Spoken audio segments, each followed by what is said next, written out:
Table याद नहीं होता, 2 सेकंड में याद हो जाएगा मेरे दोस्त। केवल ध्यान देने की आवश्यकता है।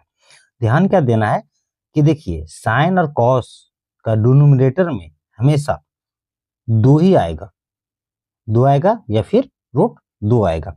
अब देखिए साइन हमेशा बढ़ते हुए क्रम में रहता है, इसलिए साइन 0 का मान 0 और 90 का वैल्यू 1 हो जाएगा। ये दो वैल्यू याद हो गया। अब देखिए जो 45 का मान होती है उसको पहले याद कर लीजिए।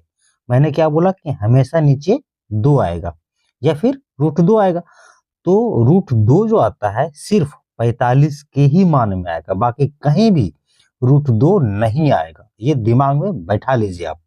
तो यहाँ से क्या आ गया, साइन 0 का मान 0, 90 का वैल्यू 1 और 45 का वैल्यू 1/√2 और कॉस 45 का भी 1/√2।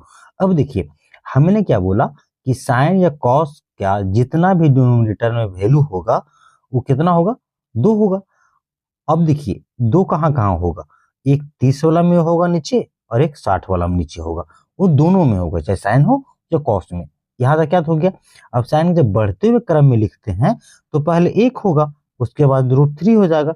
कॉस में क्या होता है, हमेशा घटते हुए क्रम में रहता है, इसलिए 1 से स्टार्ट होगा, मतलब कॉस 0 का वैल्यू 1 हो जाएगा और मैक्सिमम वैल्यू 0 हो जाएगा। अब देखिए जब घटते हुए क्रम में तो √3 यहाँ हो जाएगा और 1 यहाँ हो जाएगा। अब 10 में कहीं भी ना तो 2 रहेगा और ना √2 रहेगा। अब इसको याद कैसे करेंगे, 10 मतलब होता है टेंजेंट, और टेंजेंट हमेशा हमेशा क्या होता है, ऐसा ऐसा एक सीधा रेखा होता है। सीधा रेखा होता है मतलब कहीं 0 से स्टार्ट होगा हम लोग को और कहाँ तक जाएगा, अनंत तक जाएगा। इसका मतलब ये चीज है, यहाँ पे 10 का मान 0 से स्टार्ट होगा और अनंत तक जाएगा, मतलब जिसको हम लोग बोलते हैं इन्फिनिटी। और इन्फिनिटी को नोट डिफाइन यहाँ लिख चलते हैं हम लोग। अब देखिए यहाँ पे कॉट, अब यहाँ पे देखिए जो बीच वाला वैल्यू है वो हमेशा 1 होगा, मतलब 45 का मान हमेशा कितना होगा, 1 होगा। अब देखिए सोचिए जब बढ़ते हुए क्रम में है तो 1/√3 बड़ा होगा कि √3। तो ऑफकोर्स यहाँ पे 30 का मान 1/√3 होगा और 60 का वैल्यू √3 होगा।